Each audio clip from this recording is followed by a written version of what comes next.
Squid game doll, देसी जुगाड़, गेहूं के खेत में चिड़िया। रामेश्वरम भाटिया एक किसान था। एक जमाने में उसके बाप दादाओं की गांव में 100 एकड़ से भी ज्यादा जगह थी, लेकिन आज उसके पास सिर्फ 1 एकड़ ही बचा था। उसके 1 एकड़ के चारों साइड थोड़े थोड़े अमीर लोग 30 से 40 एकड़ खेत वाले किसान थे। उन सब के बीच में इसका 1 एकड़ का खेत था। वो कैसे किसी को भी पता नहीं था। शायद हो सकता है उनके बाप दादाओं ने जरूरत के हिसाब से बेची गई हो। आखिर में वो एक बच गया हो शायद। और तहसील ऑफिस वालों ने भी इतनी सी जगह बची है करके बताया। वो खेत के चारों दिशाओं के बीच से फंसा हुआ था। रामेश्वर दूसरों के खेत से होकर उसके खेत में जाता था।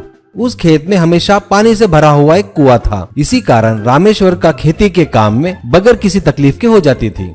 उसके आजू बाजू के खेत वाले हमेशा कहते कि तेरी जमीन बेच दे करके, पर वो कहता ये हमारे खानदान की निशानी है और मैं इसे कभी नहीं बेचूंगा। रामेश्वर का इकलौता लड़का था भरत। वो शहर में एग्रीकल्चर डिग्री की पढ़ाई कर रहा था। रामेश्वर उस खेत के सहारे बहुत मेहनत करके भरत को अच्छे से पढ़ा रहा था। भरत बहुत बुद्धिमान था। वो हर साल अच्छे मार्क्स से पास होता था। फाइनल ईयर्स की परीक्षा देकर 1 हफ्ते में आ रहा था। वो समय धान काटने का था। इस समय में खेतों में पक्षियां आकर दाने नहीं खाना करके किसान कोई आवाज करने वाला फैन लगाता है, तो कोई चमकने वाला रिबन बांधता है, तो कोई प्लास्टिक का उल्लू लगाता है, तो कोई प्लास्टिक का सांप लगाता है। सभी लोग अलग अलग तरीके से तैयार करते हैं। रामेश्वर भी अपने खेत में मचान बांधकर उस पर चढ़कर एक रस्से की गोफन फिरकी में पत्थर रखकर घुमाकर धूप में पसीना बहाकर अपने को मिलने वाले धान की रक्षा करता है। तभी ट्रेन से उतरकर भरत घर आता है और अपने पिताजी से मिलने के लिए खेत में आकर देखता है कि उसके पिताजी कितनी मेहनत कर रहे हैं और आजू बाजू के खेत वालों ने पक्षियों की रक्षा करने के लिए क्या किया है वो भी देखता है।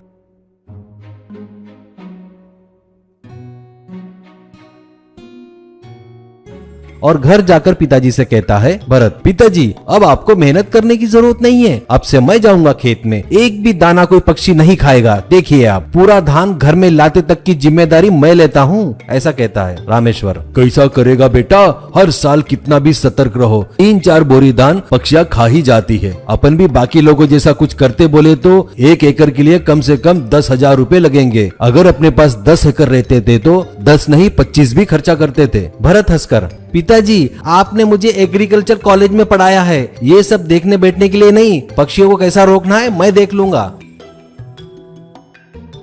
और दूसरे दिन सुबह वो बड़े बाजार में जाकर एक बड़ा doll, speaker, battery, laser light, ये सब चलाने के लिए अपरेटस, ये सब घर लाकर 2-3 घंटे की कड़ी मेहनत से उस डॉल में सब कुछ फिट करता है और कहता है चलिए पिताजी खेत में जाते हैं।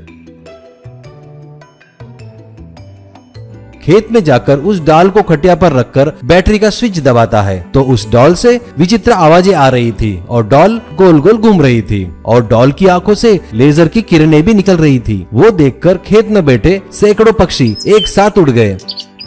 आधा घंटा हो गया पर एक भी पक्षी खेत में नहीं आया। ये देखकर रामेश्वर भरत को गले लगा लेता है। आजू बाजू के खेत वाले भी उसके पास आकर बेटा हमें भी ऐसी डॉल बनाकर दो कहने लगे। ऐसे वो 5,000 में एक डॉल बनाकर महीने में 100 से भी ज्यादा डॉल बेचता है और 5 लाख से भी ज्यादा कमाता है। और भरत वो पैसे पिताजी के हाथ में देता है।